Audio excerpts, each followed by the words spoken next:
Hello everyone, welcome to our YouTube channel of Sugam Classes. So today we will learn about the subject verb agreement. So before learning this, let us know what is subject.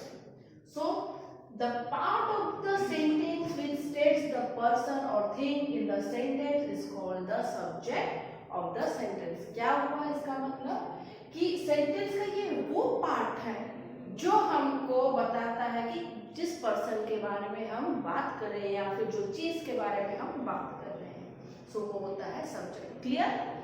अभी इसमें दो main rule इसके आएंगे। क्या है?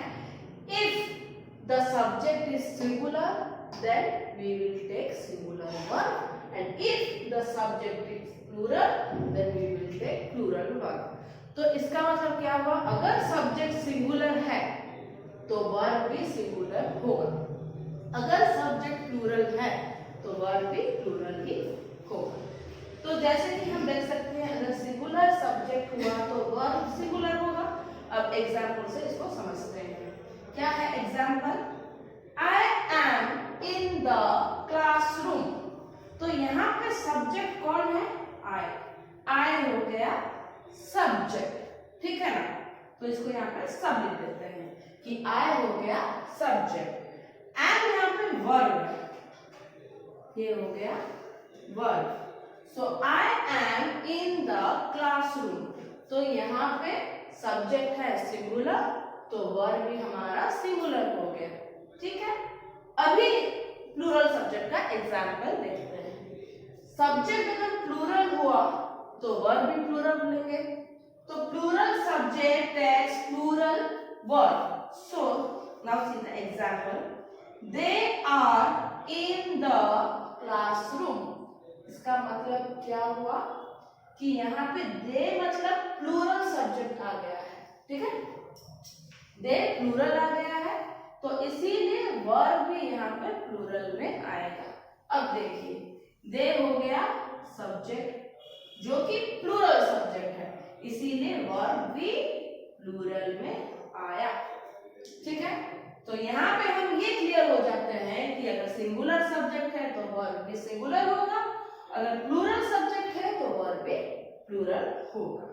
Okay,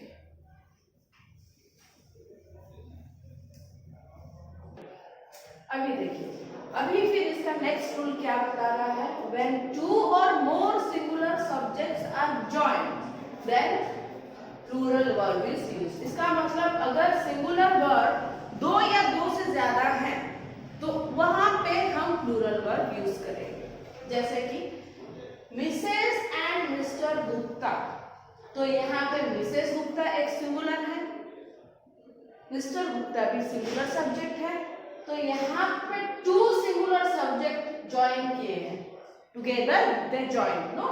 so mistress and mister Gupta are going to the market, क्योंकि यहाँ पे मिसेस गुप्ता मिस्टर गुप्ता जो दो अलग अलग सिंगुलर सब्जेक्ट थे वो अभी टुगेदर ज्वाइन किए हैं, इसीलिए यहाँ पे वर्ब भी प्लूरल में आएगा, ठीक है।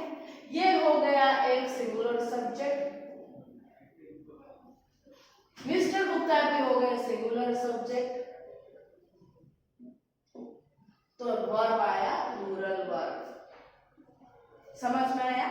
अगर दो सब्जेक्ट जो सिंगुलर है and join together then we will use verb as plural verb. Okay, then next rule हमको क्या बताता है? When two subjects together express one idea use singular verb. मतलब कि दो सब्जेक्ट है, दो अलग अलग सब्जेक्ट है जो कि एक्सप्रेस करता है एक पर्टिकुलर आइडिया को, सो वहां पे हम यूज करेंगे सिंगुलर वर्ब। जैसे कि earning your bread and butter, bread is a singular subject, butter is another subject. यहाँ पे दोनों चीज क्या आइडिया को बता रहे हैं? अर्निंग, मतलब अर्निंग करना है, ब्रेड एंड बटर ये दो है, करना क्या है? अर्निंग करना है। तो यहाँ पे किस चीज के लिए? लिविंग के लिए, तो इसीलिए हमारा यहाँ पे वर्ब जो है सिंगुलर वर्ब आ गया। अब और एक बार सुनिए, when two subjects together express one idea, singular verb is is used. So what are those two subjects, bread and butter? Idea क्या है? अर्निंग करना है किसके लिए? लिविंग के लिए. ब्रेड एंड बटर दोनों मिलके एक ही आइडिया दे रहा है, वन आइडिया दे रहा है. क्या करना है? आइडिया अर्न करना है. ठीक है, लिविंग के लिए अर्न करना है, ये आइडिया दे रहे हैं, ये दोनों दे रहे हैं. इसीलिए यहाँ पे दोनों, ये हो गया सब्जेक्ट और ये भी हो गया सब्जेक्ट. इसीलिए सिंगुलर वर्ब यहाँ पे यूज हो गया. यहाँ पे वर्ब आएगा इज. क्लियर? देन उसके बाद क्या आया? अगर एवरीबॉडी, समबडी, नोबडी, एनीबॉडी और एनीवन, इस तरह के वर्ड्स आपको दिख रहे हैं या फिर इस तरह के वर्ड्स आ रहे हैं सेंटेंस में, तो वहां पे हम सिंगुलर वर्ब यूज करेंगे.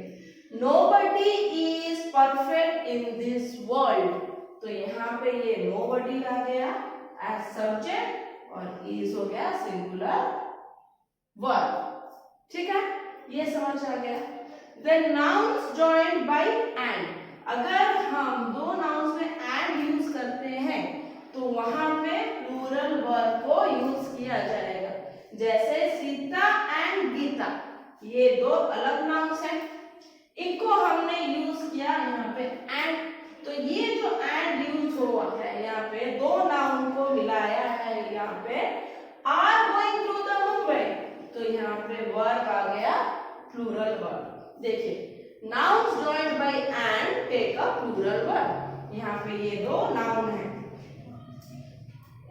जिसको ज्वाइन किया है किसने? एंड ने. इसीलिए वर्ब जो है प्लूरल वर्ब यूज हुआ है. ओके,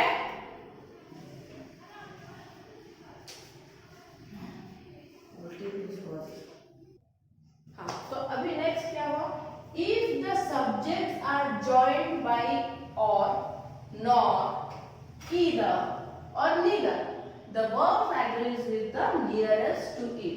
तो अभी हमको यहाँ पे देखना होगा कि अगर और, नॉर, ईदर, नीदर है तो वर्ब हमको क्या लेना है. क्या बोला? agrees with the nearest to it. अब एग्जाम्पल करने से समझ आएगा. यहाँ पे क्या आया? neither he nor his sister was there. तो हमको क्या बोला रूल में कि the verb agrees with the nearest to it. तो nearest अभी कौन है? वर्ब वहां पे लिया जाएगा जो इसके नियरेस्ट है. तो नियरेस्ट कौन है? सिस्टर है. ठीक है, क्योंकि ये सिंगुलर सब्जेक्ट है सिस्टर, तो वर्ब भी सिंगुलर लिया लेंगे हम यहाँ पे. सो neither he nor his sister was there. तो यहाँ पे जो नियरेस्ट टू इट, मतलब नियरेस्ट क्या है? वर्ब के पास जो है वो है क्या? सिंगुलर सब्जेक्ट है, तो इसीलिए सिंगुलर वर्ब लिया जाएगा. और एक इसी में एग्जांपल देखते हैं. He or his friends are to be blamed. वो या फिर उसके दोस्त को ब्लेम किया जाएगा. तो यहाँ पे देखिए, फ्रेंड्स जो है ये प्लूरल सब्जेक्ट है, इसीलिए प्लूरल वर्ब लिया गया. ये रूल देखिए, फिर और एक बार समझा देती हूँ. If the subjects are joined by or, nor, either and neither, the verb agrees with the nearest to it. जो नियर होगा, ठीक है, जो सब्जेक्ट नियर होगा वर्ब के पास, उसी को हम कंसिडर करेंगे और उस हिसाब से हम सब्जेक्ट को देखकर वर्ब यूज करेंगे. क्योंकि यहाँ पे सब्जेक्ट जो है ये सिंगुलर सब्जेक्ट है, तो इसीलिए सिंगुलर वर्ब हमने यूज किया. ठीक है, यहाँ पे लिख देते हैं सिंगुलर सब्जेक्ट, तो इसलिए ये हो गया सिंगुलर वर्ब. यहाँ पे सब्जेक्ट प्लूरल में है, तो यहाँ पे प्लूरल वर्ब, प्लूरल सब्जेक्ट है, तो वर्ब भी प्लूरल में लिया जाएगा. क्लियर?